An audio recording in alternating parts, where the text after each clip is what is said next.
And welfare family welfare ministry JP Nadda साहब के पास है, जो राष्ट्रीय अध्यक्ष है भारतीय जनता पार्टी के। यहाँ श्राइन बोर्ड में एलजी मनोज सिन्हा और इंस्टीट्यूट की मैनेजमेंट वो सारी केंद्र के नामिनी और भारतीय जनता पार्टी के नामिनी हैं।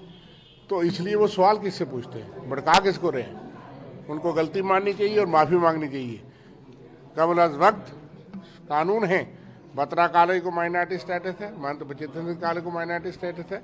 यहाँ शारदा शिव यूनिवर्सिटी भी है कि वो भी एक श्राइन के उस पर चलता है। वहाँ ऐसी व्यवस्थाएं क्यों नहीं इस चीज़ का अध्ययन किया गया, स्टडी किया गया, और जो माता वैष्णो देवी के श्रद्धालुओं के और लोगों के हिंदू सेंटिमेंट्स की भी कदर की जाती, मेरिट की भी कदर की जाती, कानून का भी पालन किया जाता, क्यों नहीं किया गया। जब जिन्होंने स्थापित किया वो कौन लोग हैं, और आज भड़काने के लिए लोग बच गए, लड़ाने के लिए लोग बच गए। लोगों को लड़ाओ, गलती आपकी।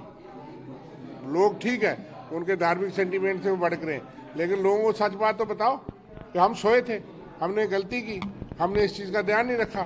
यहाँ से फाइल बनती है, दिल्ली नड्डा साहब के पास आती है, वो आपके अध्यक्ष हैं, जम्मू से सारे वोट और सारे एमएलए लेते हैं, एमपी लेते हैं, मंत्री केंद्रीय जितेंद्र सिंह भी बैठे। ये किसको पता नहीं था कि रोज तो कहते थे कि हम मेडिकल इंस्टीट्यूट बना रहे हैं, तो उसमें प्रावधान किसने करना था। Who is at fault, who has failed in his duty.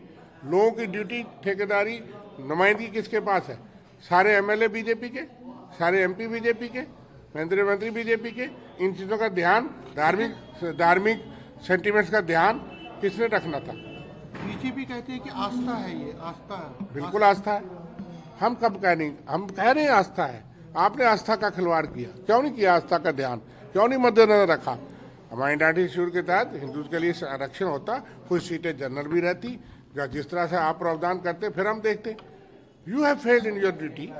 आप संविधान बदल सकते हैं तो आज एक्ट की बात करते हैं, एक्ट में तो कहीं नहीं लिखा कि आप नहीं बना सकते।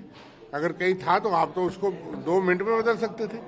तो किसके पास है व्यवस्था, किसके पास है सरकार केंद्र की, किसके पास है श्राइन बोर्ड, किसके पास है मैनेजमेंट। और एक तो पैरेलल सरकार चलती है यहाँ एलजी साहब की, वो केंद्र से, एक विपक्ष के शैडो चीफ मिनिस्टर जो है वो चीफ मिनिस्टर से भी ज़्यादा बिहेव करते हैं। आज जो सवाल खड़े कर रहे हैं, हम देख रहे थे चंद दिनों से। हमने कहा कि ये सारी चीज़ बात कर लें, फिर हम लोगों को बताएं। इसलिए जब इन्होंने सारी बात, कोई जवाब इनके पास नहीं। कोई कहता जनाब कानून 86 में बना था, उस वक्त हम कहीं नहीं थे। कोई कहता 99 में बना था, हम कहीं नहीं थे। आप तो संविधान बदलने वाले हो, तो आप क्यों नहीं बदल सकते थे। ये इंस्टीट्यूट तो कल बना, तो आप कौन है। पिछले 11 साल से यहाँ से लेकर केंद्र तक आपकी तूती बोलती है। हर अदारे में आप बैठे हैं, किसको दोष दे रहे हो, क्यों लोगों को भड़का रहे हो। आप क्या डिमांड करते हैं। हम डिमांड करते हैं कि लोगों के अधिकारों की रक्षा की जाए, धार्मिक सेंटिमेंट्स की रक्षा की जाए, जो तरमीम अमेंडमेंट चाहिए की जाए। बच्चे गलत तरीके से सिलेक्ट नहीं हुए।